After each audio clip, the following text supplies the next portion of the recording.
All righty. So you did the funky first one. This is the second one, right? This is, yes. Okay. This is the second one. We'll wait just a few more minutes, see if anybody else jumps on. Okay. I'm gonna skim. I'm got three chapters left on the second one, or the second section. It's like simple chapters, but it takes longer to read. Very, very quick, easy reading for sure. Yeah, I love the way she wrote. What a shame. Yeah, and that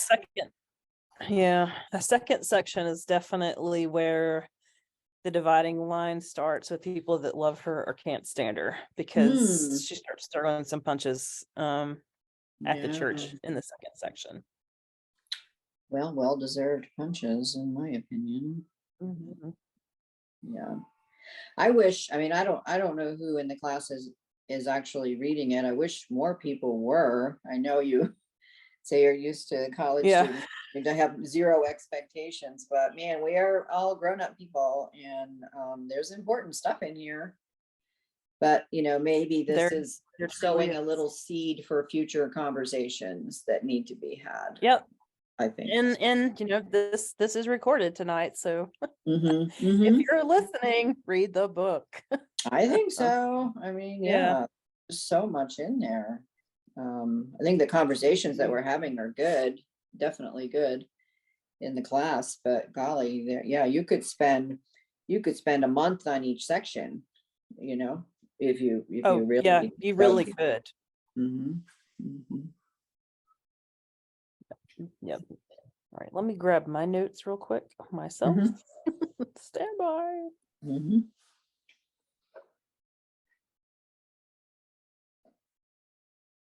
Drinking coffee, which I have no business drinking at this hour. But oh, I had some earlier. It keeps me up.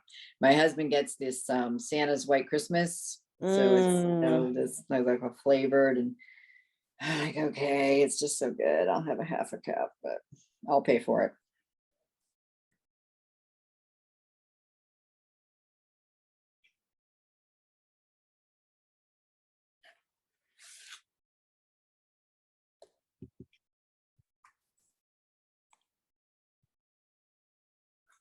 Did you read Do I Stay Christian, Brian McLaren's? I have not read any of his stuff yet. It's very good.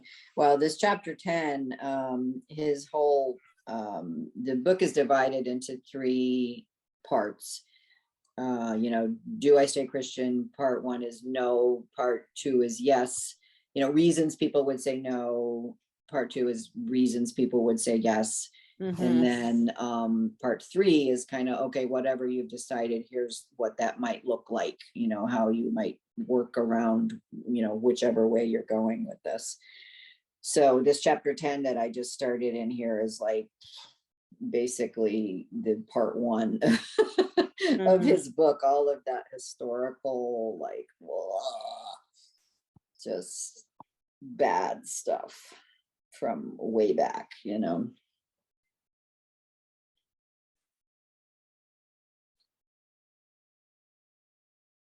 Let me check, see if anybody else is in. Nope, not yet. Okay.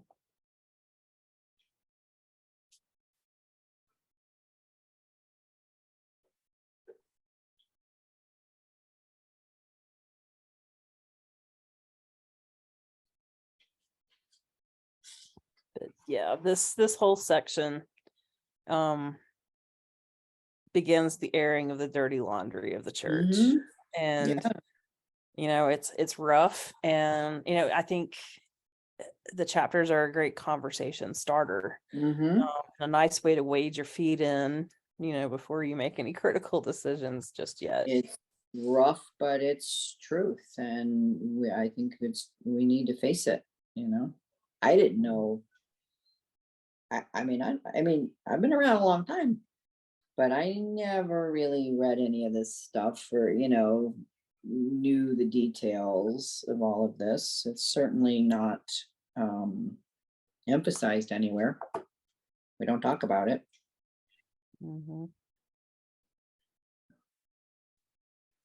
Okay, well, I guess we'll just go ahead and start. Okay. So for those of you that are viewing this, this is section 2 of Rachel Held Evans's Searching for Sunday. And this section is called Confession. And the chapters in there are called Ash, and there's an allusion to Ash Wednesday and what that means of just dust you are and dust you will return. Chapter 8, I think it's called Vote Yes on One. And then chapter 9 is called Dirty Laundry, and it is exactly that. So as I was telling Bev, this is kind of the chapter where people decide whether or not they like or hate Rachel Held Evans, because she doesn't hold back any punches on the church and experiences she had in the church, specifically the evangelical church. So there was a lot of chatter about that. I do take the stance that I do not trash other denominations. I think it's really tacky for clergy to do that. And I've watched clergy do that, and I just don't think it's a good idea. So I personally will not participate in the conversation if it should go there. But I'm just throwing that out there one more time. So chapter 7. There was some talk about biblical versus scientific origins of life conversation. So right out of the gate, we're challenging previous beliefs. And then just the whole concept of remember you are dust, and dust you shall return. And what that means and what that meant in your life, and just the humility of it. Bev, I don't know if you read any of that. I Or did. if you have anything else, anything you want to bring up? No, not on that one. I didn't. Looks like I didn't highlight any. That was a super short chapter. But yeah, I didn't highlight any of that. That it just all kind of made sense. Okay. All right. Well, then we'll keep going. The second chapter, chapter 8, this is when she was starting to question what she was hearing from the pew. Yes. And even down to, the church telling you exactly how to vote in an election. I have thoughts on that as well. You should be able to make your own decisions without anybody influencing you like that. But that's another story for another day. But not having any answers and having more questions than answers, but in this particular situation, questioning was frowned upon. And that is the one thing I do value with the Lutheran Church, the Episcopal Church, and some of the other churches I hang out with. Is questions are totally valid. They're welcomed. They keep us all on our toes. And if you aren't participating in the morning class for this particular Sunday school, I hope I'm asking more questions than I am talking. Some days are better than others, but it really depends on how much coffee I've had that morning. But I try to throw out more questions than answers, because how are we going to learn if you only hear my opinion? And that was not a background she was accustomed to. And the answer she was getting just didn't really seem to jive with her soul. And so even more questions came. And then at some point, I think she kind of got tired of the church she was going to, and eventually decided to join some friends and start one, because it just wasn't meeting her spiritual needs in a way that she thought. And I think we all go through this at some point where we don't think our church is meeting our spiritual needs. But in this particular case, the environment she was in was not conducive to growing spiritually. And so that was kind of the problem there. Some other notes I have. Okay, none there. Did you have any thoughts on that, Bev, while I pull up one more thing? That was a great chapter. I highlighted a ton of that because I can definitely relate, to where she was and all of that. And I don't have, thank goodness, at our church, I don't, it's certainly not the same as like the church she's describing with the vote yes thing, and like, wow, okay, that's just too much. I would have walked out of there a long time before she did. But even just the small things, I have become very attuned in my ear to the male pronouns, the whole pronoun thing. I hear it where I said that to somebody at church. I don't even know what we were talking about, but she was like, oh, I didn't notice any of that. And I'm like, I just hear it. I can't not hear it anymore, And so even like this morning, we were singing, what was it? Blessed Assurance. I think that was song. I mean, I've been known that song since I was a kid, growing up Baptist, so that song well, but then the words are like, visions of rapture. And I was like, what? Wait, it's like the first time, you sing things over and over and over, and then you pay attention to little words, and I'm like, oh, the rapture? What is she talking about? What are they talking about? And so I'm just becoming much more attuned to little things like that, even in our church, which, is nothing compared to the things that she, was hearing in the church she was in. Yeah. So I totally get that. I underlined, it's on page 55, where she says, we were plugged in. To be plugged in is to be wired into a highly choreographed, interconnected system of relationships, programs, and events that together produce a society complex enough to put on a decent Christmas pageant. But then down toward the bottom, sometimes plugged in felt a bit like being assimilated, following the rules. And I was like, yeah. So I get it. I totally connected with all of that chapter. Yeah. One of the questions that I came across was, have you audience who's watching this, have you been through a time when your own belief system seemed to be in contradiction or contrast to what you've been taught, or with those around you hold true to be acceptable? So when did what you think and what you're hearing or what is being influenced around you start to not agree? And how did you deal with that difference? What did you do? Well, I could fill up the rest of the hour. Right. Because I think I'm just in the process of that right now. I think I'm very much in the process of deconstructing. So there's a lot of things that I'm thinking about and figuring out what to let go of and what to hang on to. And even just simple basic things like to me, coming to terms with that. I mean, I don't know, it's maybe heresy or whatever. I'm just going to say what I think, whatever.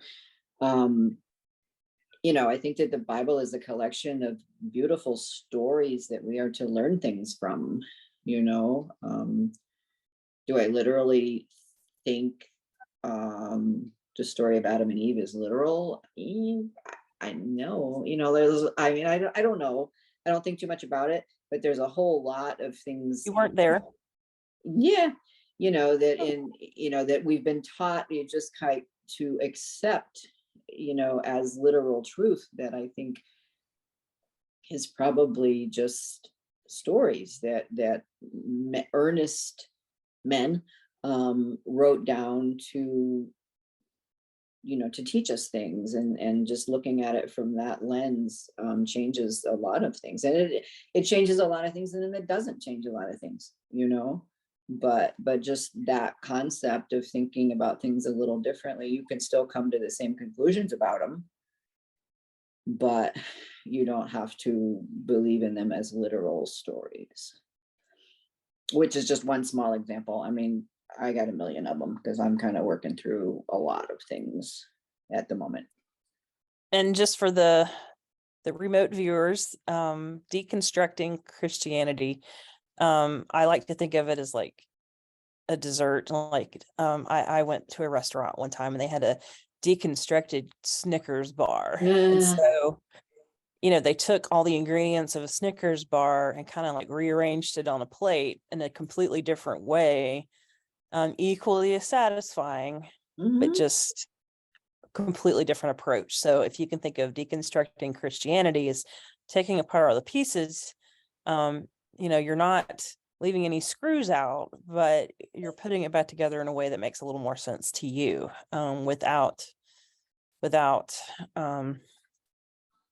like I said, leaving any important pieces out. Right. And context, I think, is a really, really big piece of that. Is rather than not ever having context before, people are now starting to dig into the context of, for example, Genesis and how it was written. Genesis was poetry. Was it accurate? Was Adam and Eve there? I don't know. I wasn't there. I'm not that old. I do use Miss Clairol, but I'm not that old, so I don't know. But and I've seen evidence that says it did happen. I've seen evidence that says it didn't happen, and ultimately my answer is I have no idea. That doesn't, but it doesn't shake my faith. Right. Whether or not it happened, it does not shake my faith. And so, there's some I thoughts love there. that analogy with the Snickers. I mean, that's a perfect way to visualize that. And yeah, that makes sense. And also, I'm, instead of,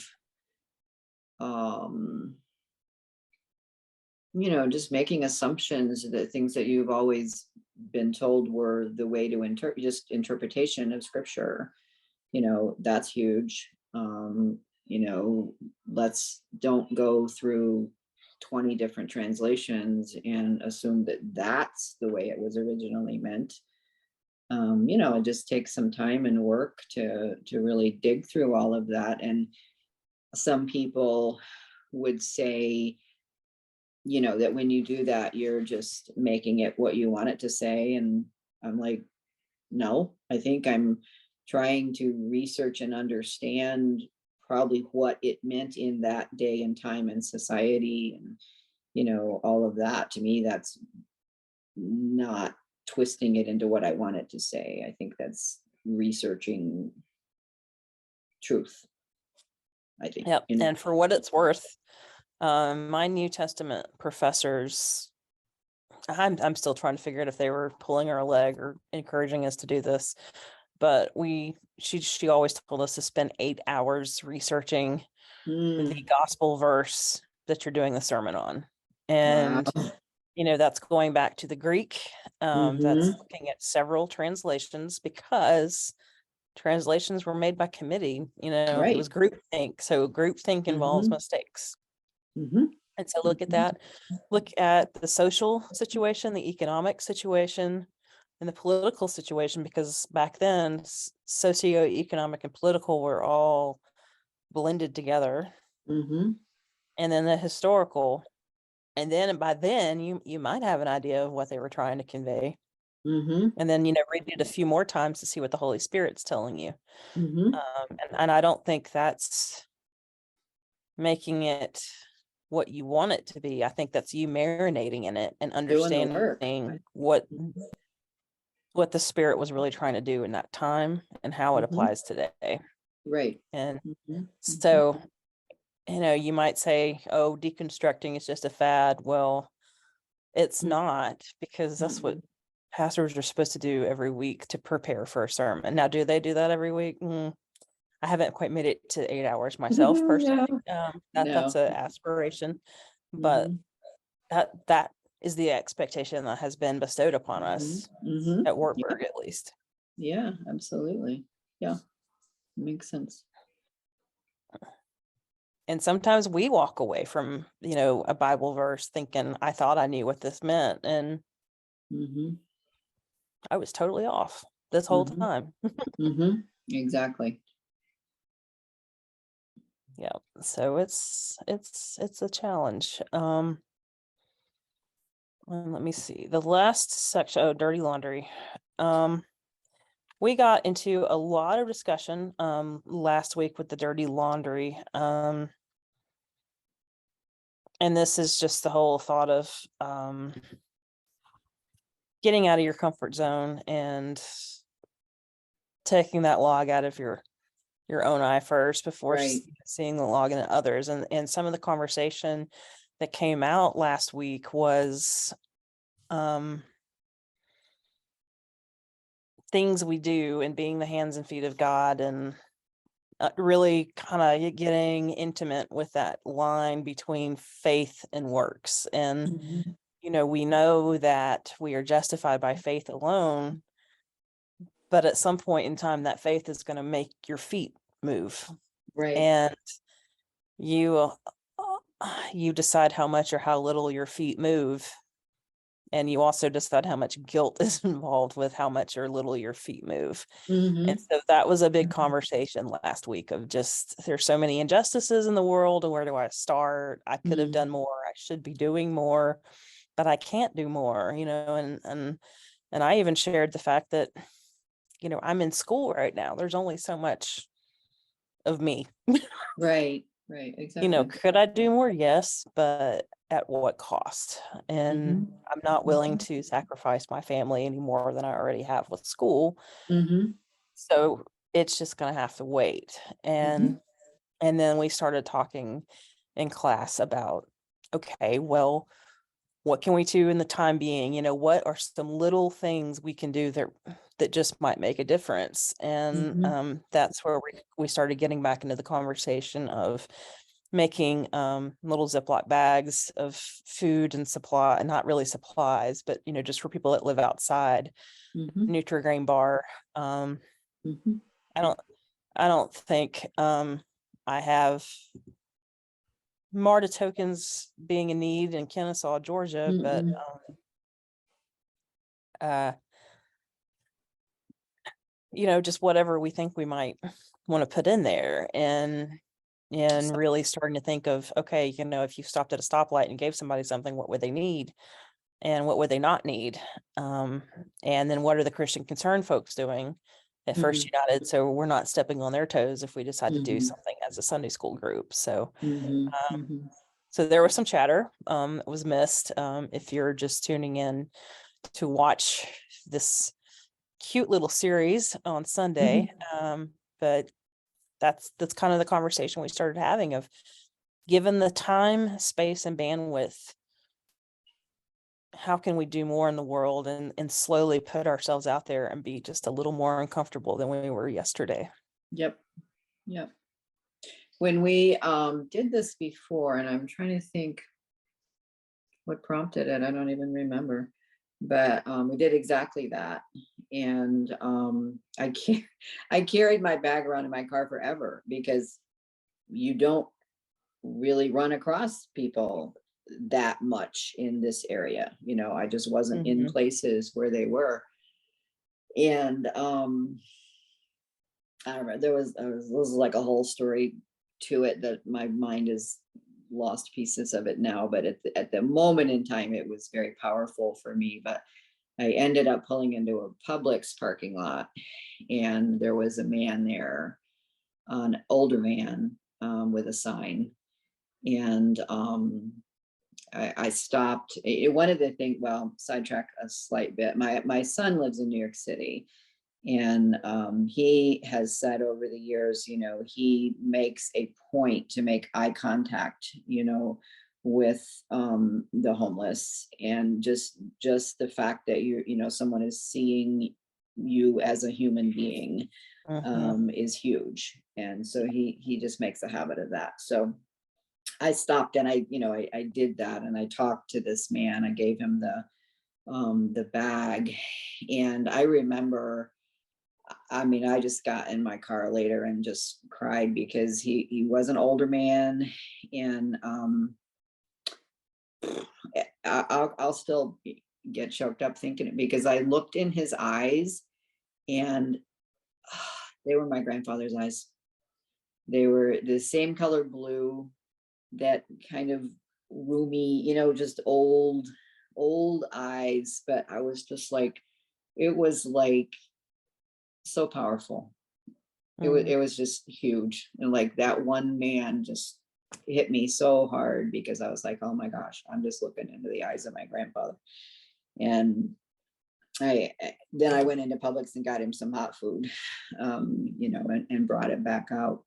But it was a very good feeling to do that. And so I think it's a great idea. Another question I brought up was in class was the question, I mentioned it today as well.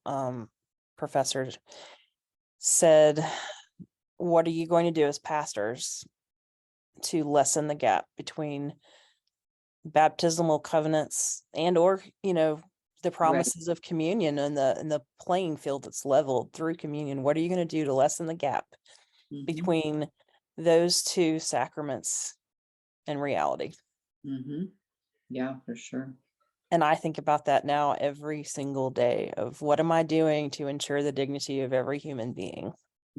What am I doing to level the playing field every day? And sometimes I don't have good answers, and the guilt comes with that. It absolutely does. But what's one little thing I can do today that I didn't do yesterday? And that's all you can do. But even the conversation you were talking about of getting out of your comfort zone and noticing the pronouns and use of vocabulary in worship. And I think that might be one of the easiest things we could do, like we as in every church, not just ours, of just starting that conversation of, hey, instead of saying brothers and sisters in Christ, we're going to start saying siblings. Here's why. Okay, next, and just move on. And yeah, so simple. Yeah, and just little things like, hey, we're gonna do this, or we're not gonna sing this song anymore because it had the word rapture in it, and this is what it means, and we don't really believe in that, so we're not gonna sing this song anymore. Okay, go Vols. But then I was like, well, maybe rapture is happiness. Maybe I just didn't know how it was intended, and the word just struck me. Like, I don't know, but yeah. Yeah, and that was also the beauty of one of the chapters for this morning was, it's as clergy admitting when we took a misstep. And I think I've lost my internet. Are you there? Yeah. Are you there? Hello? Okay. And just one of the important things as clergy is standing up in front of people and saying, hey, we don't need to be saying he when we're talking about God every single time, because God is above all genders and is all genders. And there's putting God in a box. I mean, saying he is putting God in a box, and and explaining that and owning up to things that you've done or left undone from the pulpit. I mean, I think that's very important. And it was mentioned in the reading for today of one of the most important things you can do as a church leader is when you fail, don't be afraid of that. We're all in this together. We all belong in the same place, and there's no need to hide any of that, because we're all with one another, and we're all family, and it shouldn't be an embarrassment. It shouldn't be I'm not being a good leader if I don't apologize, any of that. And I don't think that's necessarily happening at our church, but it's just something that the author said we really need to do as leaders. Yeah. Well, the church that she describes, where was it? The one that her friends started, was it in dang it. Oh, there it is. The Mission was the name of it. Yeah. And we're all hurt or hungry in our own ways and different places in the journey. That, that whole, what is it? An invitation, the stuff that at the very end of that chapter, I thought was beautiful. Everyone is safe, but no one is comfortable. And like, that's church. That's what church should be. Yeah. And, exactly what you're saying, that we should be perfectly able to admit that we have failings, and everyone around us should be perfectly able to say, and that's okay, without any fear of judgment. And because we do, I think, especially maybe in the South, as well as I think Lutherans. I've been going to Lutheran church since 30 plus years, I guess. And prior to that, I was brought up more Baptist, but spent quite a few years, like 14 years in New York. We just went to the church that was on the base, at the air base, and they had a Protestant church and a Catholic church. So, it was all just very benign because it was all Protestant. So I didn't grow up really hardcore or anything, but I feel like the Lutherans, and I certainly love the Lutherans, but I feel like we're also often a very timid people who don't want to admit our failings, or want to be seen as nice people, and kind of don't want to rock the boat too much. Don't want to rock the boat. Yeah.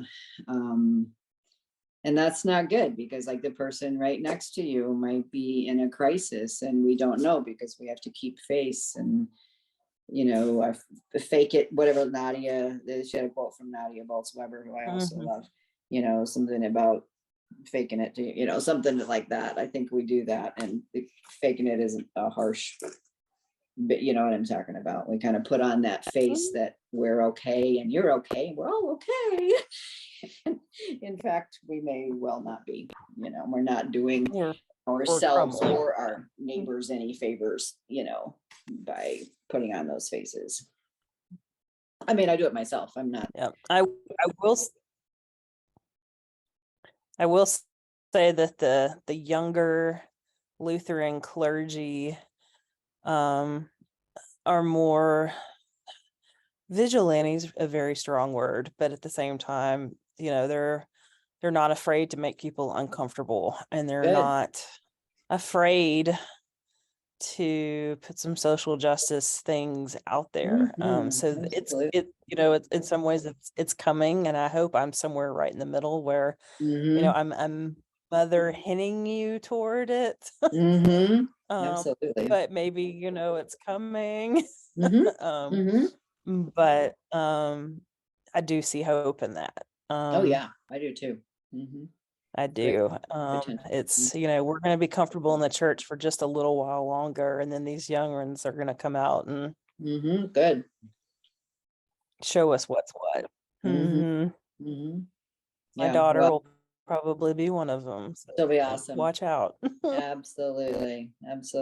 Like you said today, something about the kids and the college students are gonna rock the world.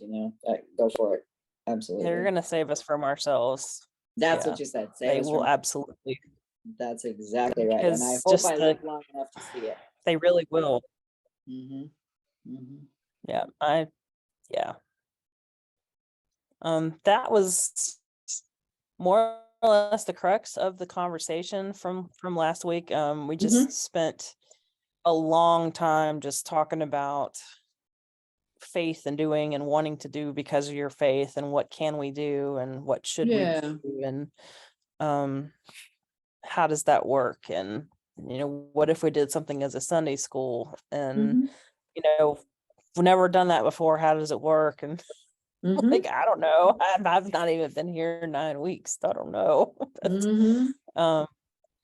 But just a little nudge, of a slight nudge out of the comfort zone, and I hope each week I slightly nudge out of the comfort zone just a little bit more. Absolutely. because I think that's what we all need, all of us, myself included. Yeah, for sure.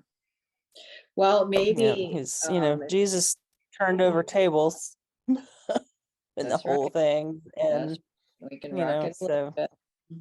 For sure. we have a countercultural Jesus, so we should probably follow suit.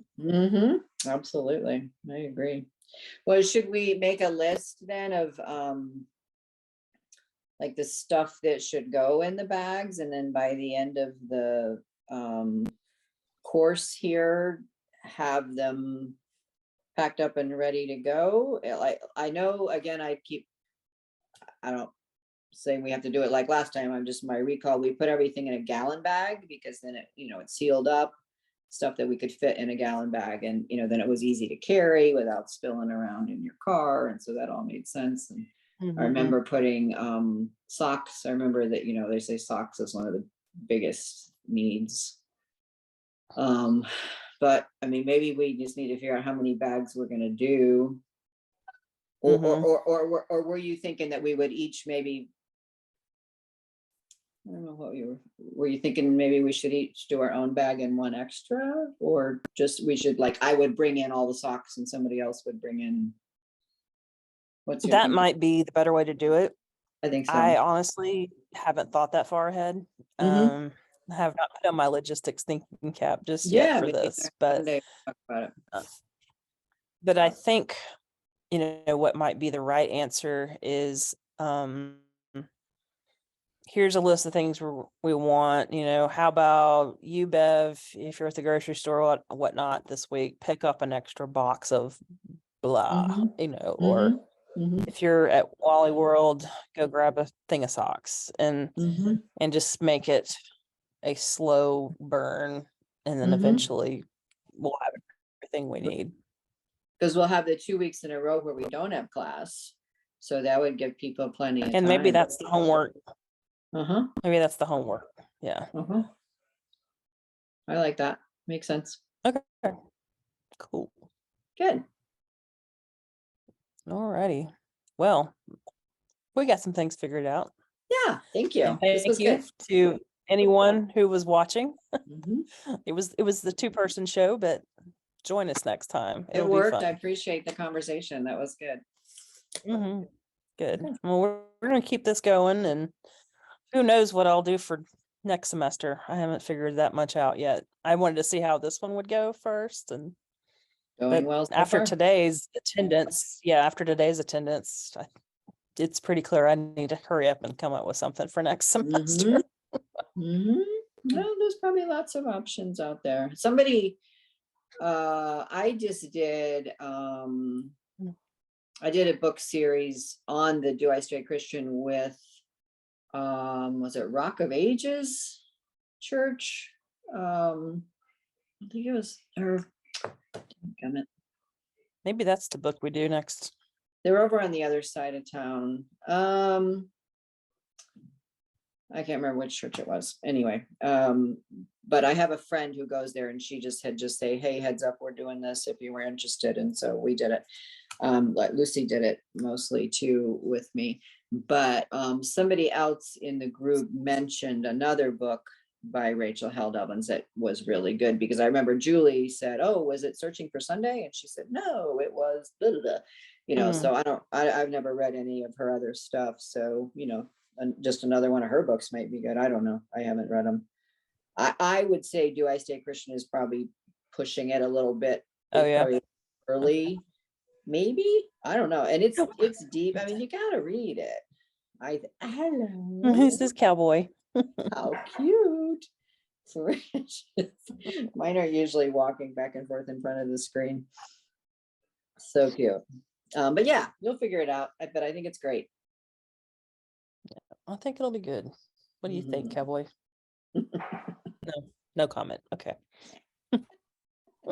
That's what my ring. Well, she's just gonna purr in my ear for a while. It's nighttime, it's bedtime. Okay, awesome. Right. Well, you have a good night. Sunday. Okay, you too. Yep. Bye. Sounds good. Bye-bye. Bye-bye.